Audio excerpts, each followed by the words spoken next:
All right, UFC 317 took place last Saturday, and I am late to making this video, but you know, um,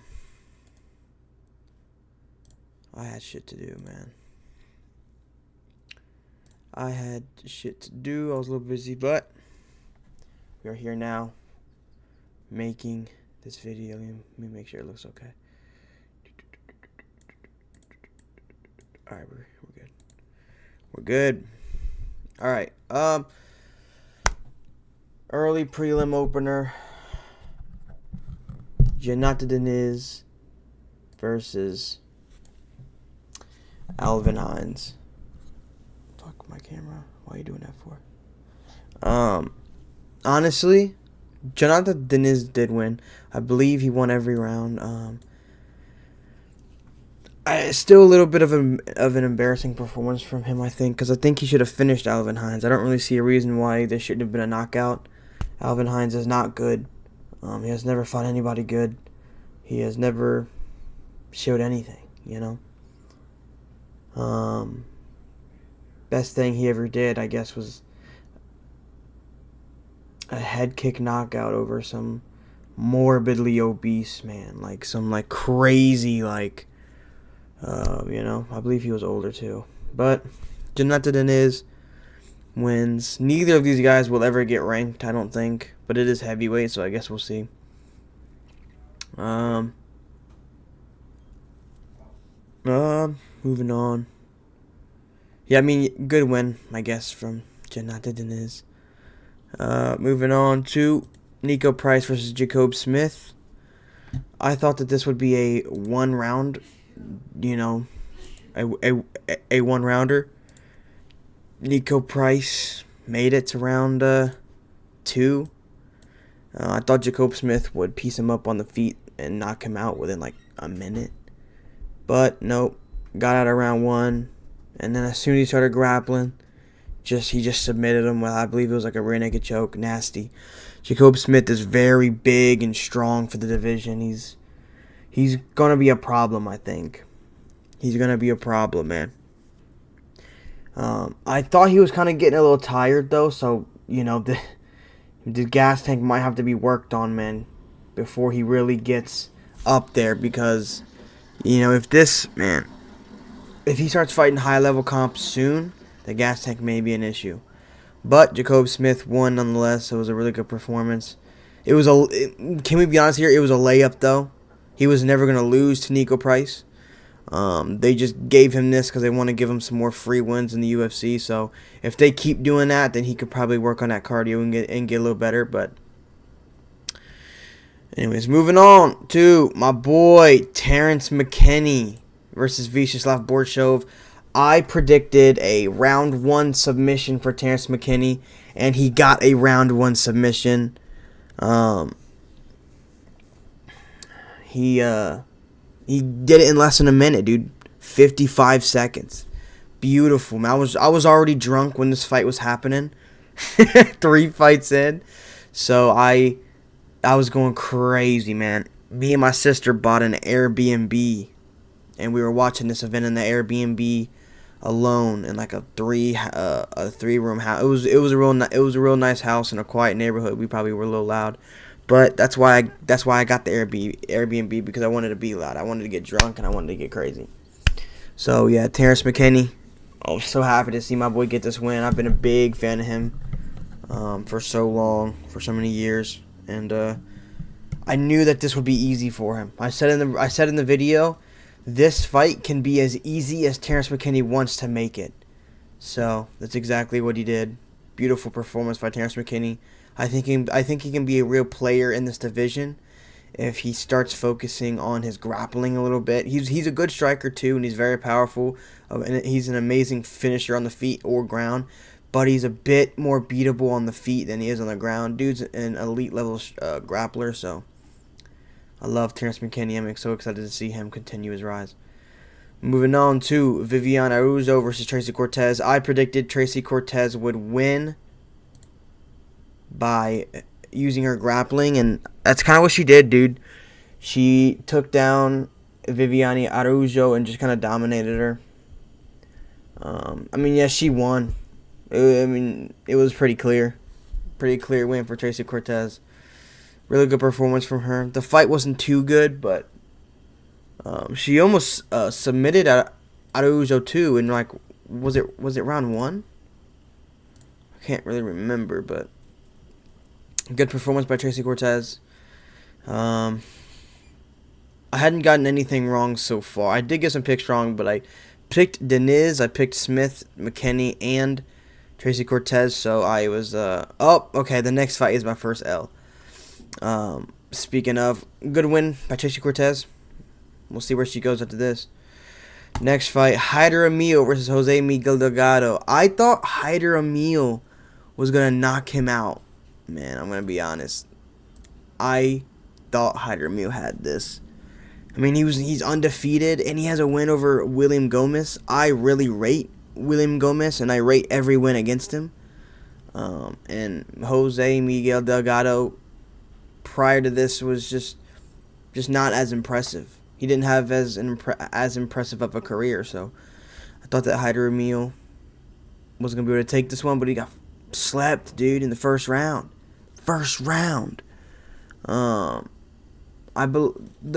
stoppage was a bit controversial. I didn't remember having any issues with it, but could have probably let him try to fight it a little more. But Jose Miguel Delgado had him really hurt, man. It was probably gonna be it anyway. That O was taken from Hyder Emil. He's no longer undefeated. Tough for him, but this is where we see where a fighter is really made. How he comes back from this is going to be a big telling point. If he comes back and he wins, especially if it's dominant, then we could say he learned something. But if he comes back and he loses again, then it's like, ooh, okay, maybe he can't take losses like that. So, good stuff. Great performance by Jose Miguel Delgado. Really hyped me up. I'm excited to see where he goes. I'm excited to see where both of these guys go after this, because they're both finishers. They like to scrap, and hell yeah. Moving on to Jack Hermanson versus Gregory Rodriguez. Rest in peace, Jack Hermanson, man. That was a nasty, nasty knockout. I'm happy I switched my pick. I said Gregory would win by decision. Probably should have picked KO. It was right there, but I don't know. Oh, I think I was blinded by the Joe Pyfer fight, because I rate Joe Pyfer as a striker and I rate his power, and Jack Hermanson not only dealt with that but beat him. So I did switch my pick though to Gregory, so I did get this right. Just not the method, but man, it was so nasty, and the follow-up, man, was so unnecessary. Jack Hermanson was stiff for like 3 whole seconds. Gregory literally walked from his feet around to the side and then hit the hammer fist, bro. Like, so unnecessary, bro. But it is what it is. Nasty KO win for Gregory Rodriguez. I'm always excited to see a Gregory Rodriguez fight, man. I don't know if there's ever been a time where I wasn't looking forward to one of his fights, man, because his fights are nasty, dude. He's a very nasty, powerful striker, and his grappling's probably the best part of his game, so we'll see where he goes from this. Jack Hermanson, I'm not going to lie, dude. I'm not going to lie, you take some time after that, dude. Take some time after that. Jack Hermanson's career is probably done, to be honest.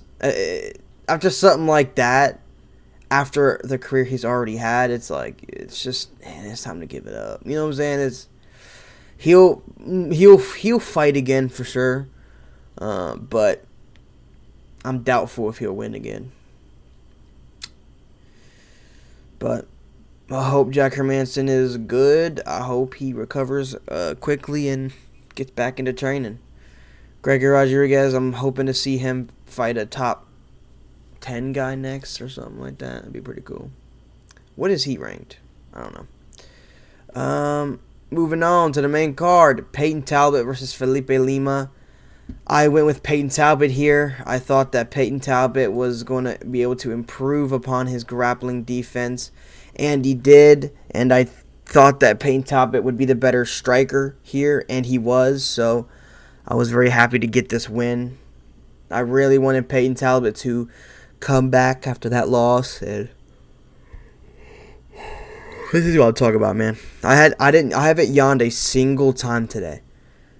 I have yawned like 3 times since I recorded this video. I don't know why I do that.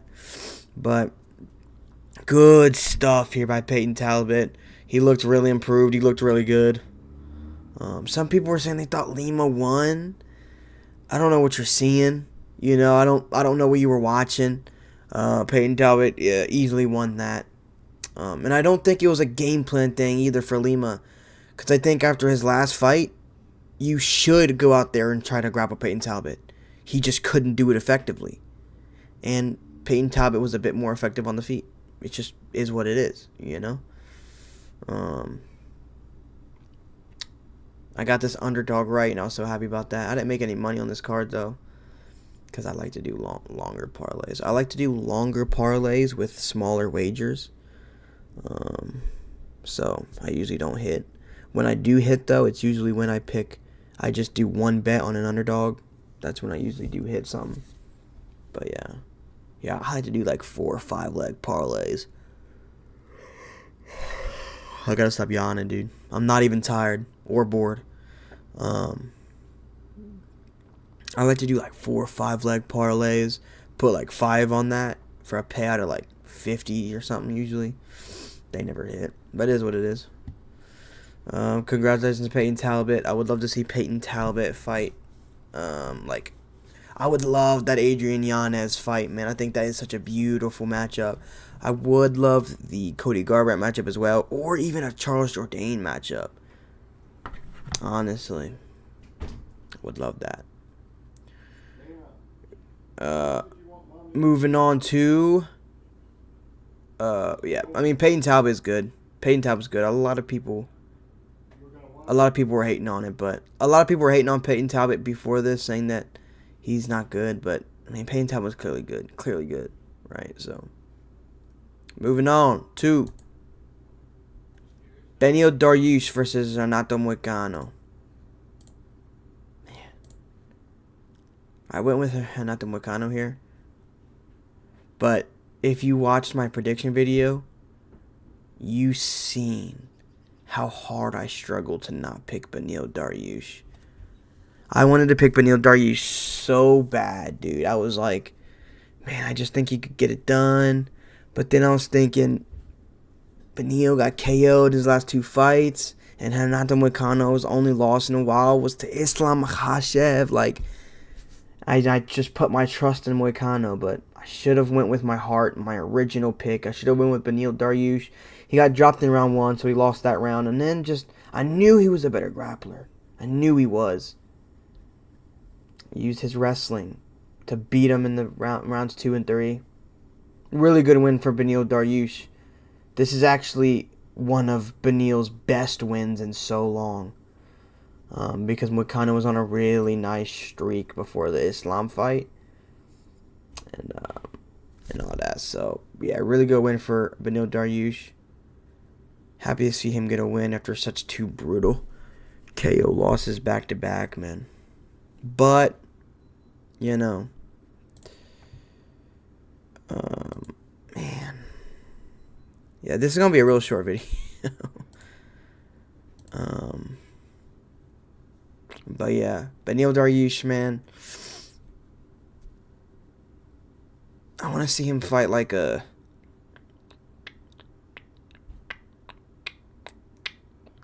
I want to see Beneil fight like, I don't know, someone in the top 5, I think I would like to see. But Moicano, I don't know where he goes from here. They're both getting old. They don't got much time left. And, yeah. Beneil Dariush, huh? He is really good, isn't he, Beneil? He just has a bit of a chin problem. Because I don't like that you're getting dropped by Renato Moicano. I'm going to be honest with you. I mean, you're getting dropped by Moicano at any point. You just simply will get colded by a lot of guys. So, good performance, though.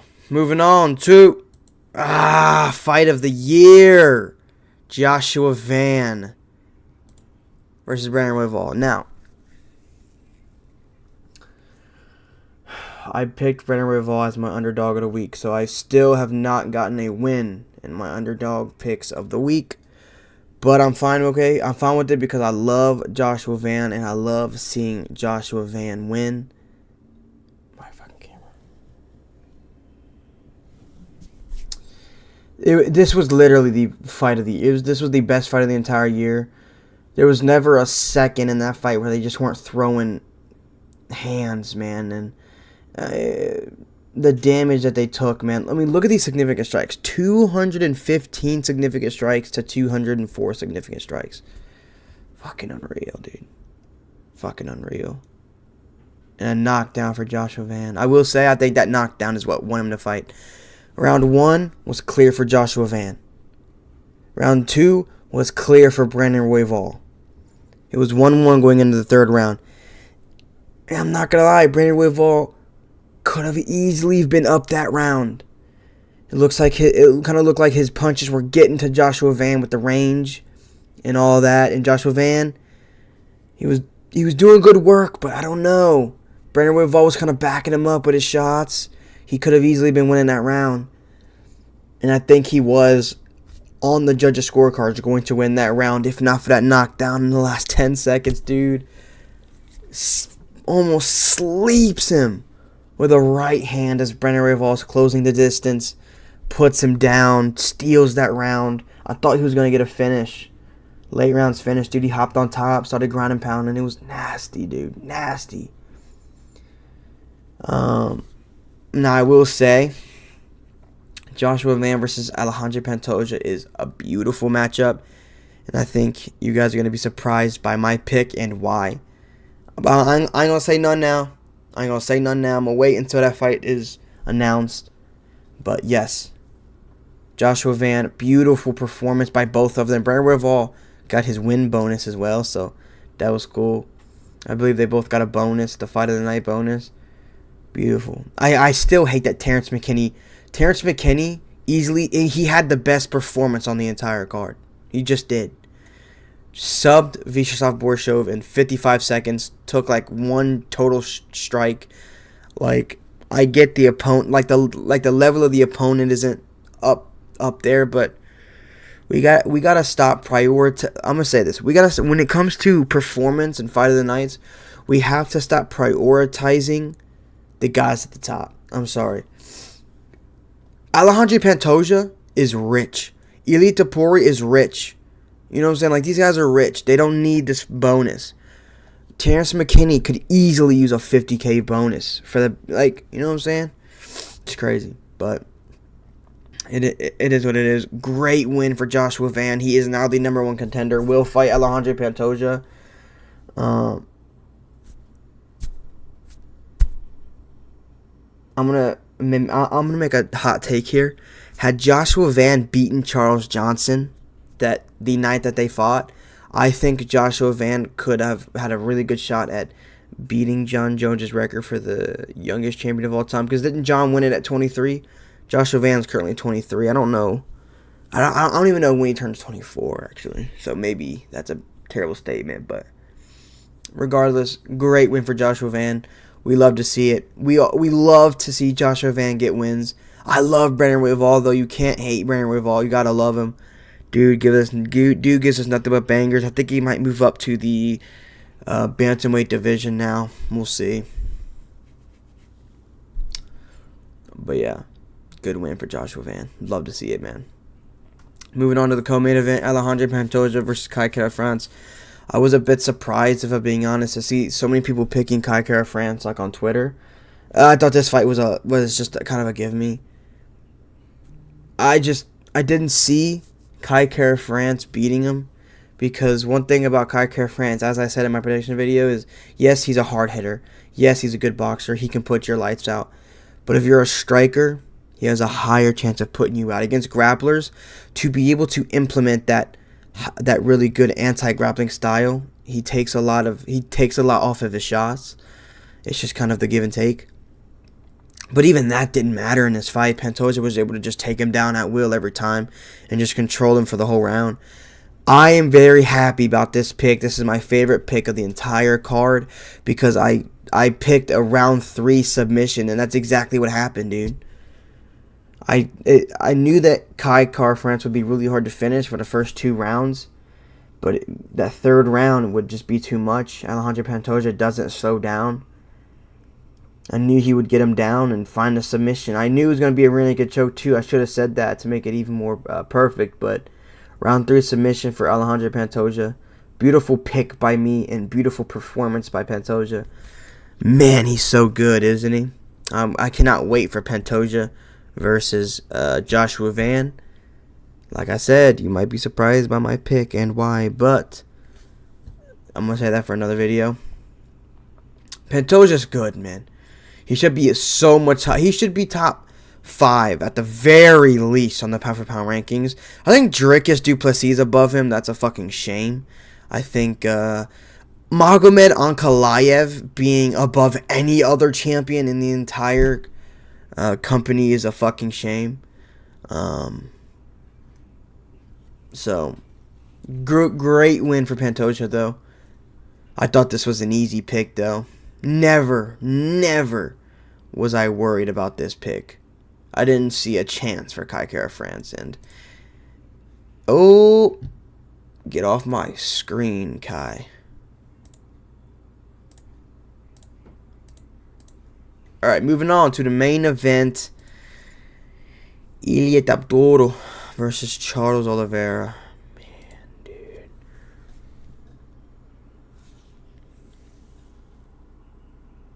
Man, I love Charles Olivera, man. Man, I love Charles Olivera. It was hard to watch. This was really hard to watch. This was harder to watch than Holloway and Volk, I think. Maybe not Holloway. I don't know. They were hard to watch, though. Man. I knew that Topuria would do it, man. I just didn't want to. I did pick Ilia Topuria by round 2 KO. I didn't think he'd do it in round 1. Because this is the first time Charles Olivera has ever been slept out cold. Ever.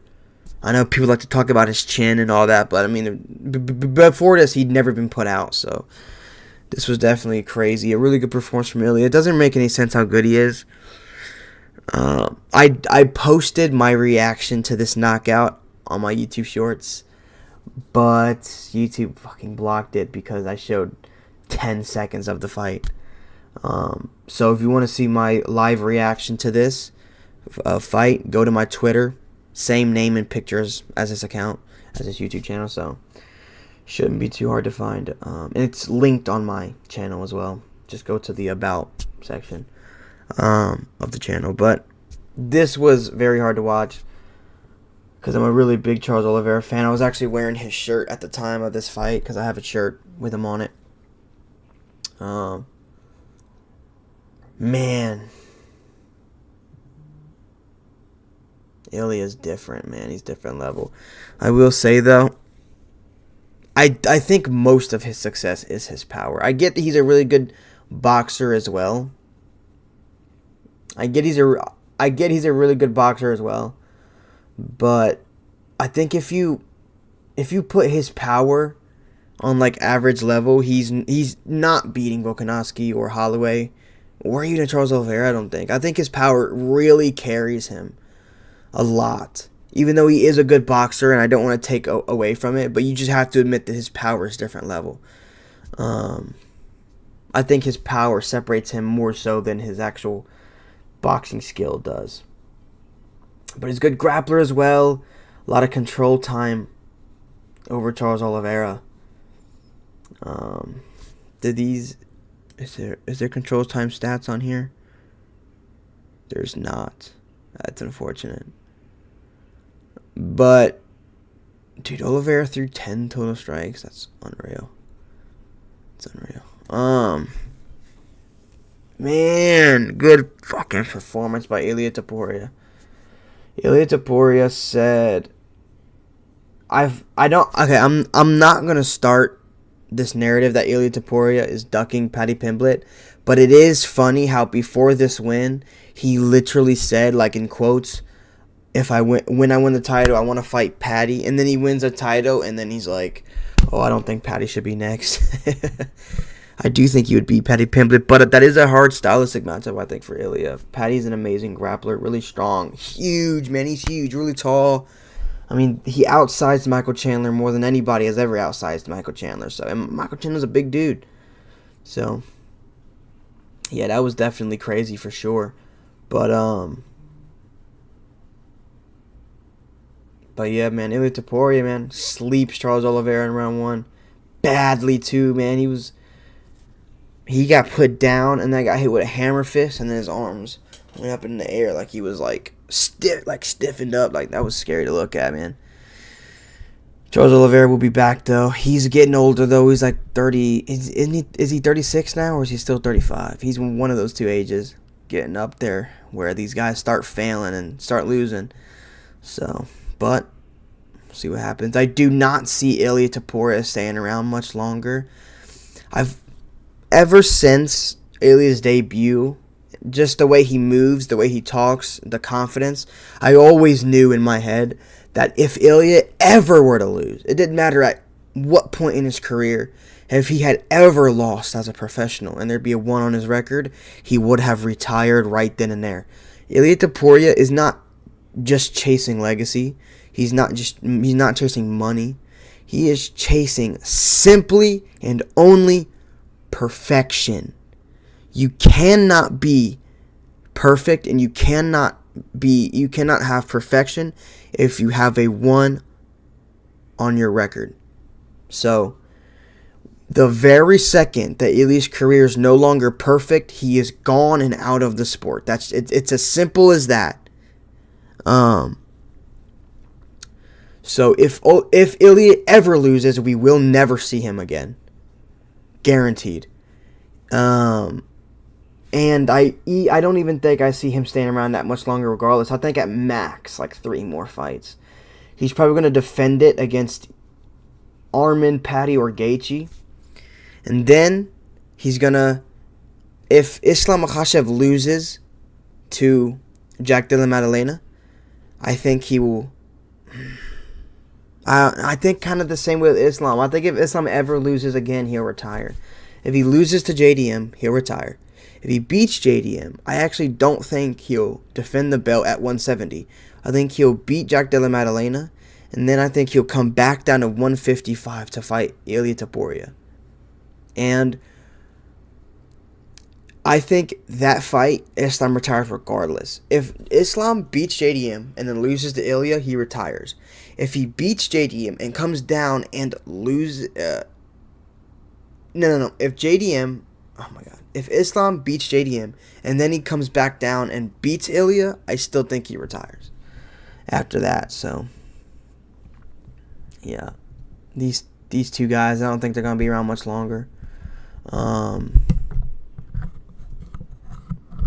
It just is what it is, right? This is a bit of a shorter video. I have to go clean my room and fucking do some laundry and other stuff. So,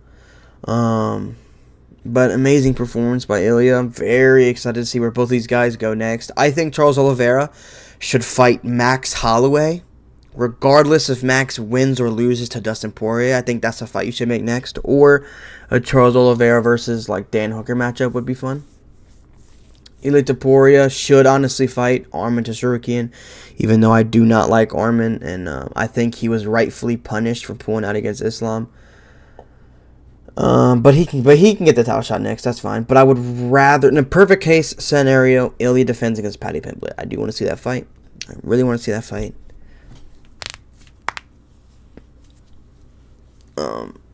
I think it'd be a great one. I would choose Ilya though. I think the only person I would ever choose to beat Ilya is Islam Makhachev, and even then, after this Olivera performance, I'm not even that confident in that anymore, because even Islam couldn't do that to Charles Olivera. So I guess we'll see. But yeah, thank you guys for watching. Let me see what my official. So I got. Let's see. Okay. Boom. I got Deniz right. I got Jacob Smith right. Terrence McKinney right. Tracy Cortez right. Um, I got Hyder Emil wrong. Gregory Rodriguez right. Peyton Talbot right. Moicano wrong. Royval wrong. Okay, so I'm trying to do the math in my head, but I went like 7 and like fucking like 5 on this card or some shit like that. It is what it is.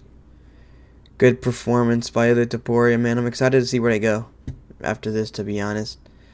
But I'm in the video there. I don't think I have much more to talk about. This video is 30 minutes long, a bit shorter than my other event recap videos, but I just got some stuff to do. I tried to get over as much as I could in a short bit of time. Very, very impressive. My mom is calling me, so I will see you guys soon. I will upload more this week, and I'm out.